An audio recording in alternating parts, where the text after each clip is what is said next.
Olá, meus amigos, bom dia, boa tarde, boa noite, aqui é Marcelo Fenol, cervejeiro caseiro há mais de 10 anos. Bem-vindo ao canal Fabricar, onde a gente fala tudo sobre cerveja artesanal numa linguagem fácil e acessível e muito bem detalhada para você. Se tiver alguma dúvida, pergunte nos comentários, eu respondo 100% deles. Não esqueça de dar o seu joinha, assinar o canal, para você estar sempre ligado aí nas novidades dos assuntos cervejeiros. Hoje vamos falar sobre magnésio como catalisador das reações de Maillard, beleza? Então, se você não conhece nada sobre reação de Maillard, não fique nervoso, eu vou explicar tudo. Nossa referência bibliográfica é esse artigo que tem aí documentado, caso você queira acessá-lo. Então, o que é uma reação de Maillard, né? A reação de Maillard é muito comum nos alimentos assados e fritos. É aquilo que faz a carne ficar tostadinha, né? É aquilo que faz a calda do pudim caramelizar e é aquilo que também escurece alguns estilos de cerveja, né? Então, a reação de Maillard, tecnicamente falando, é uma reação química que acontece entre um aminoácido e uma proteína e um carboidrato, ok? Carboidrato como, por exemplo, o açúcar presente ali na cerveja e aminoácido presente também no malte. E daí eles geram produtos que vão dar sabor, odor e cor aos alimentos e na cerveja também, ok? Na cerveja a reação de Maillard ela escurece o mosto, promovendo sabores que realçam o sabor e aroma do malte, como você pode ver aqui neste exemplo dessa imagem, né? O processo de decocção que escureceu aqui o mosto. Pois bem, né? Como é que ocorre a reação de Maillard? Como a gente viu ali na frente, a reação de Maillard, especificamente falando da cerveja, ela vai acontecer entre um carboidrato, né, o açúcar presente na cerveja, um aminoácido e o aquecimento. Esse aquecimento aqui pode ser a fervura, pode ser a decocção. Vamos falar cada um desses detalhes ao longo aqui do nosso vídeo. O carboidrato principal vai ser a maltose, né, que é o carboidrato mais presente no malte, mas também glicose, frutose e açúcares complexos também vão reagir com esses aminoácidos. No caso do mosto, os aminoácidos presentes são a prolina, fenilalanina e leucina. Isso aqui você não precisa aprender, não é só uma referência mais técnica para você.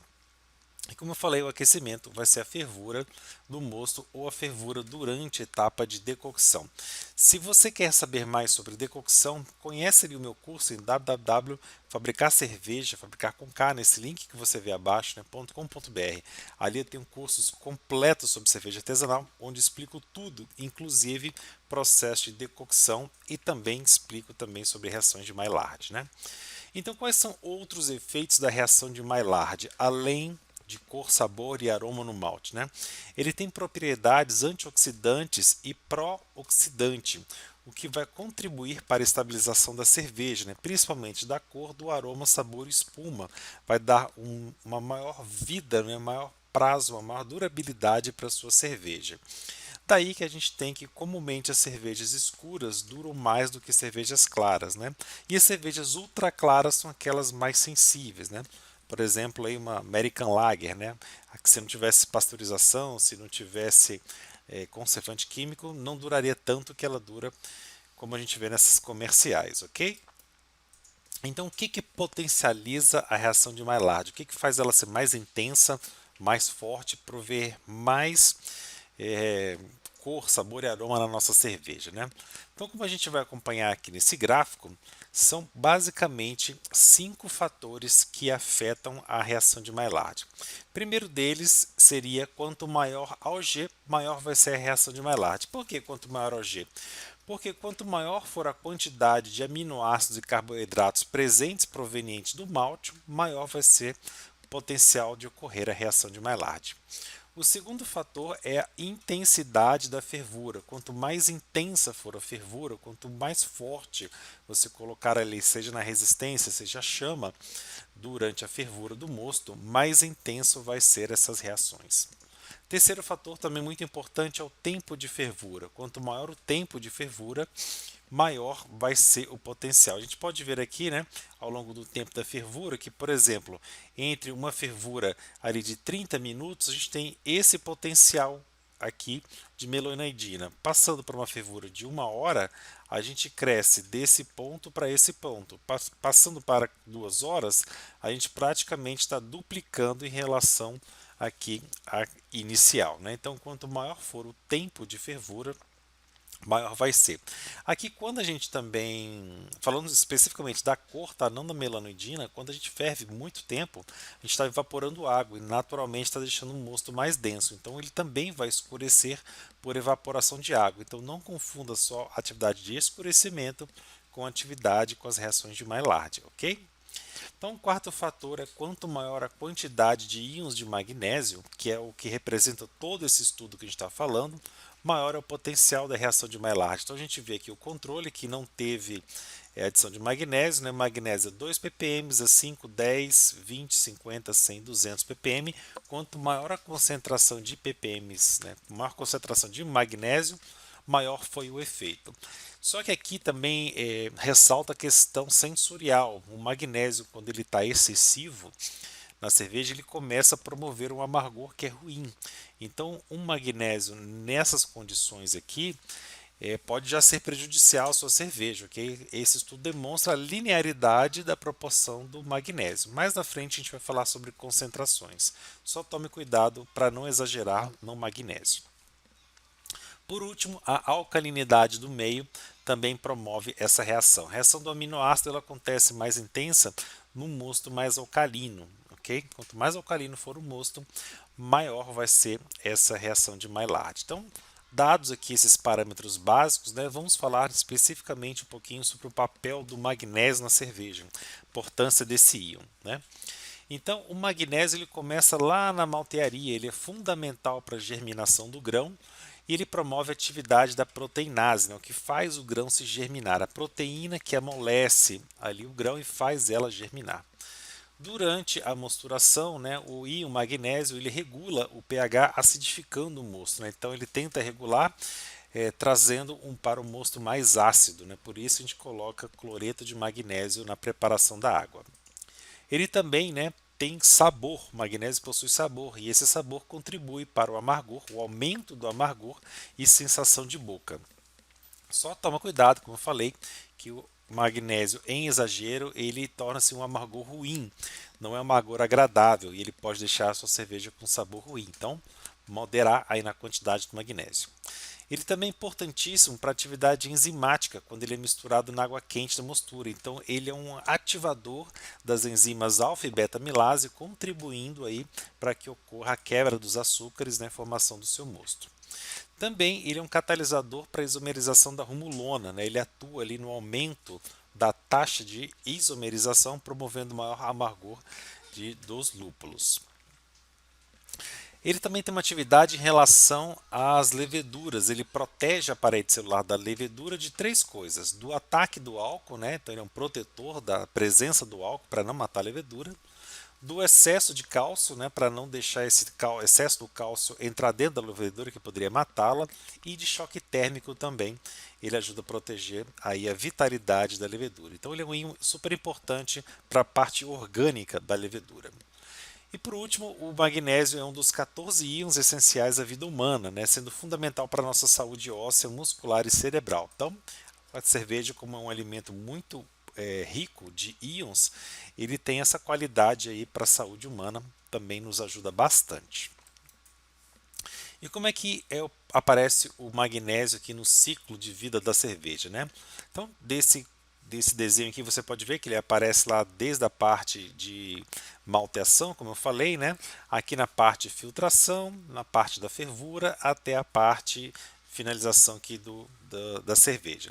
Então, os grãos contêm uma grande quantidade de íons, entre eles o magnésio, e esse magnésio, estudos indicam que provavelmente ele vem dos fertilizantes, tá? A grande quantidade de magnésio presente vem dos fertilizantes ali à base de fosfato magnésio, né? Um tipo mais comum de fertilizante. Também na água cervejeira a gente usa o cloreto de magnésio, eventualmente aí na preparação da água, quando a gente quer corrigir um pH, acidificando ali, né, trazendo um pH mais para baixo.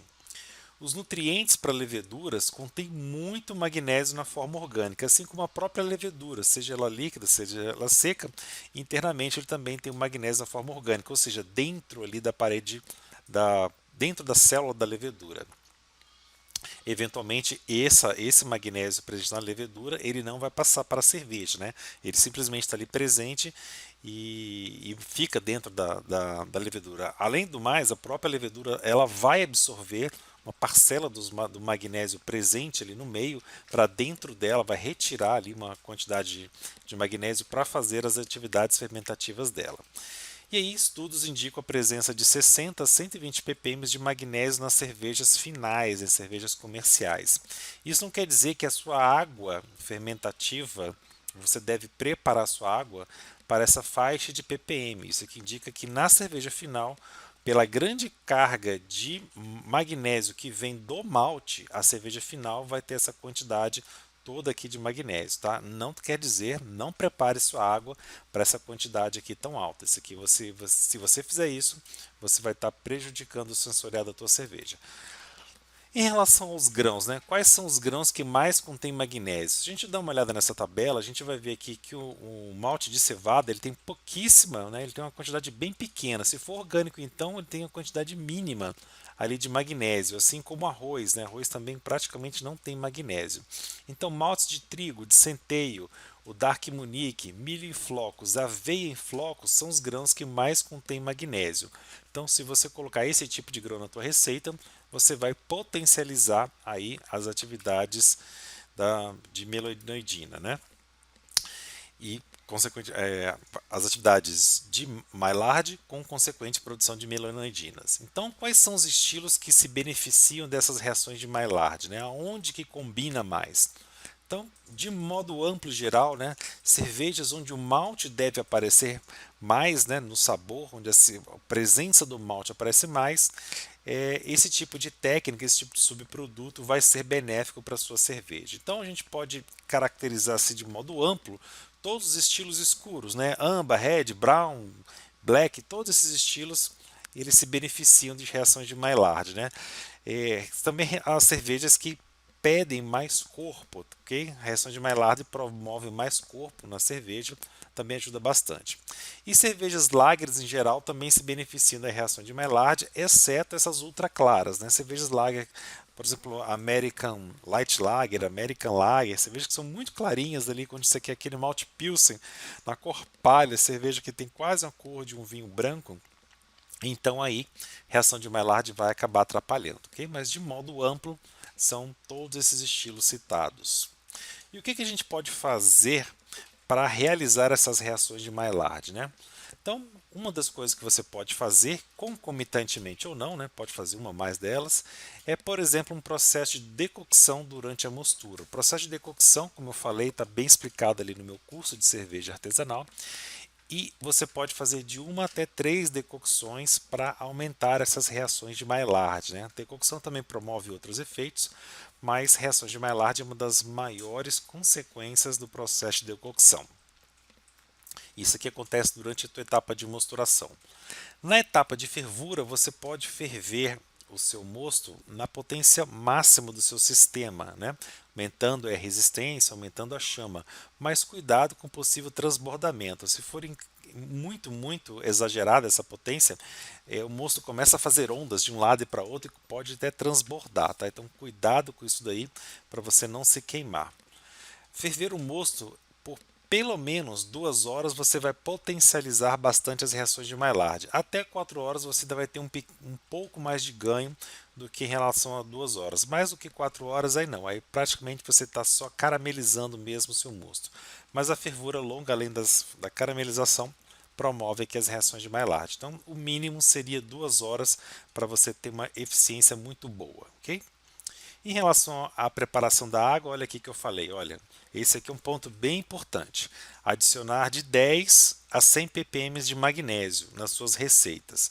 Mas cuidado, porque cargas com mais de 40 ppm pode gerar amargor desagradável, principalmente se a cerveja for uma cerveja mais leve, né? For uma lager mais clara ali, então pode aparecer mais. Então, essas cargas mais altas, acima de 40, são das cervejas bem mais fortes de álcool, de cor, de intensidade, de sabor, né?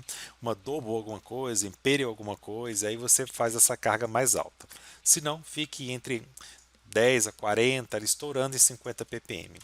E não altere o pH para promover reações de Maillard, tá? O risco de você estragar sua cerveja é muito alto, então eu acho que apesar do pH mais alcalino, ele promova mais, né? Não mexa com pH se você não é expert nisso daí, né? Tem muitas coisas que você pode fazer que vão te dar um resultado muito bom. Se você não quiser fazer nada disso, tem alguma atividade simplista para produzir as reações de Maillard, né? Tem. Você pode usar malte melanoidina na tua receita, né? Tem o Chateau Melano, por exemplo, né? Ou o próprio malte melanoidina. Normalmente eles têm cor ali de 60 a 90 EBC e ele vai adicionar cor, sabor, corpo, potencializar o paladar, né? Vai trazer notas de toffee e caramelo. Ele tem normalmente uma utilização máxima de 20%, sendo que eu recomendo que você coloque sempre de 5 a 10%, não mais do que isso. Obviamente, você vai ter o mesmo efeito e a mesma qualidade do que se você fizer as etapas anteriores? É claro que não, né? Isso aqui é uma coisa mais simples, né? Mais industrializada, diferente de um processo mais manual, onde você agrega mais qualidade para a tua cerveja, ok? Então, quais são as conclusões?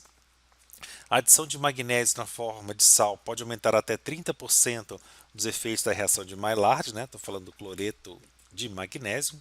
Grãos como trigo, centeio, aveia e milho produz mais melanoidinas do que a cevada, então é importante que nesses estilos você incorpore pelo menos ali de 5 a 20% desses grãos além da cevada. OG, intensidade e duração da fervura contribui para a maior formação das melanoidinas, ok? Isso aqui você vai trabalhar para ter mais resultado. Galera, se você gostou, né, dê o seu joinha, se inscreva no canal, né, me dê um feedback, fale o que eu posso melhorar, se você quer vídeos mais técnicos como esse, ou vídeos mais simples, isso ajuda a melhorar o canal, dar mais foco, né, trazer aquilo que você quiser. Conheça o meu site fabricarcerveja.com.br. Lá tem meu curso completo de cerveja artesanal, uma forma de você aprender tudo aquilo que eu ensino, ok? Então torne-se também um apoiador do canal, em breve vou ter vídeos exclusivos somente para quem for apoiador, tá joia? É isso aí, espero que você tenha gostado, um forte abraço e até a próxima.